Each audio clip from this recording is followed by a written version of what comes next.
Alright, so how many of you like to eat your favorite food? Well, chances are that food probably contains corn or is made from corn.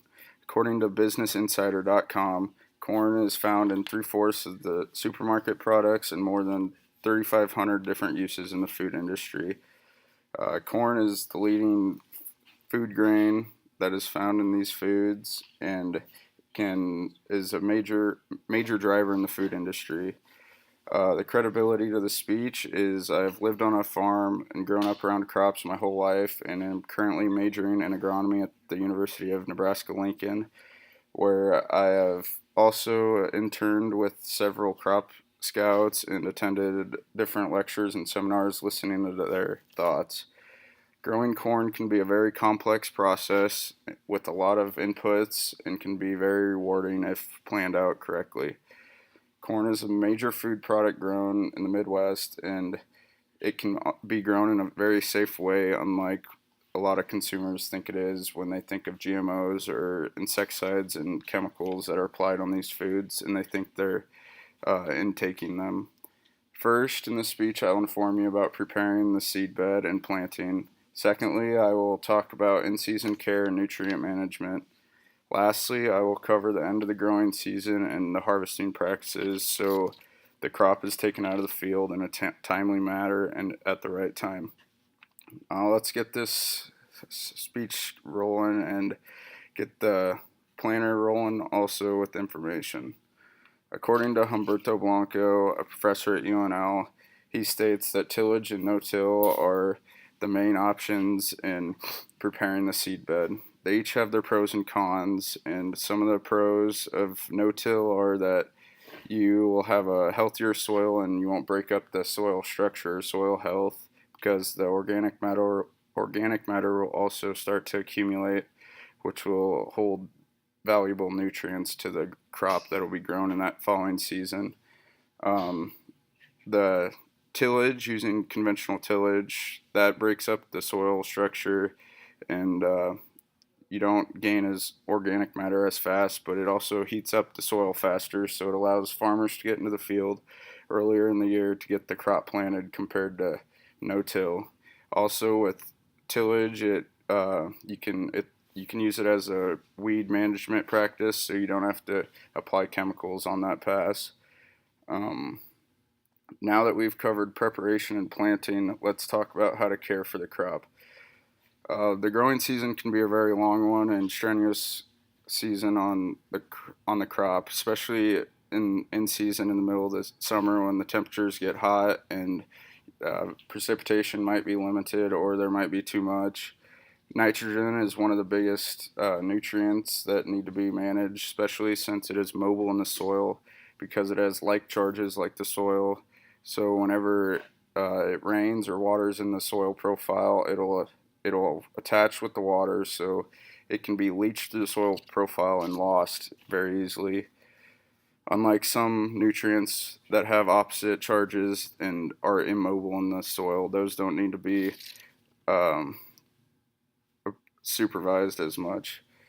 According to Tony Vinn in the article In Season Timing for N from 2018, he says that one of the benefits of split program may be to cut back on the total nitrogen application.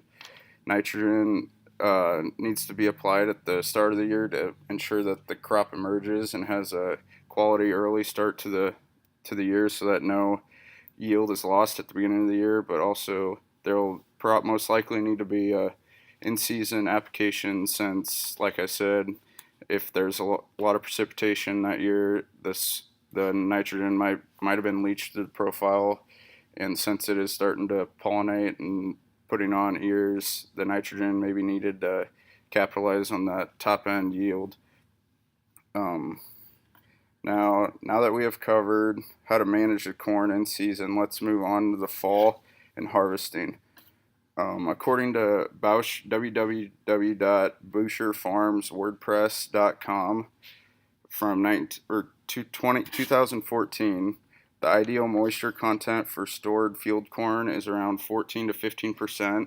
Around this area in the country, luckily, the Mother Nature usually doesn't play a huge factor in trying to get the forcing farmers to get their crop out before that, but up north they will have struggles because since it snows or gets colder faster, they might have to harvest their corn sooner, where the corn gets is at a higher moisture, but the moisture is a very big factor in the quality of storage, because if the corn is too wet, then the storage will be have low quality, and the corn can start to mold or lose quality.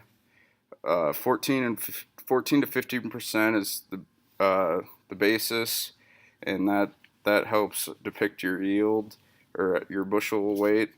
So it's important to have it that way. And when you are looking at your moisture, it helps to look at the maturity of your corn plant. Here is my first visual aid. This is an ear of corn, and if you look closely, you can start to see there's dents on the kernels.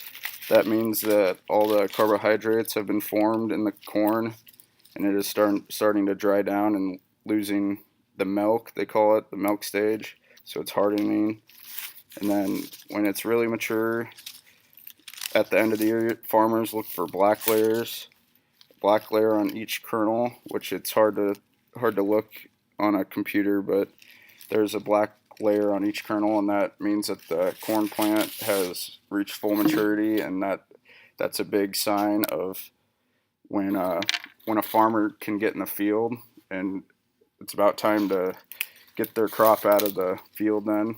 And due to the lack of poor timing in the year, here's a whole corn plant that is ready to be harvested, so it doesn't look very good, but usually in season this will have a bunch of leaves on it, but they've all fallen off due to the wind and it's dried down, but it'll be all green, and then as it dries down it'll become dry and crunchy, and it's important to get it out of the field because becomes very fragile, and the wind, especially in Nebraska, can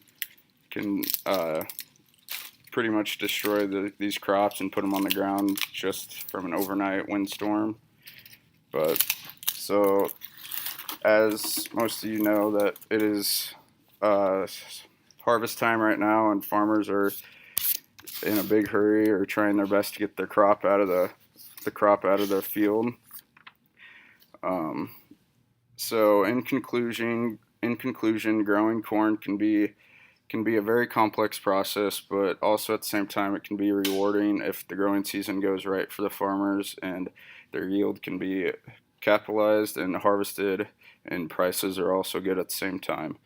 So we have covered how to prepare the seed bed and planting practices, and then we went over in-season management to keep the plants healthy and keeping the plant pushing forward while it pollinates. And then lastly, we covered how to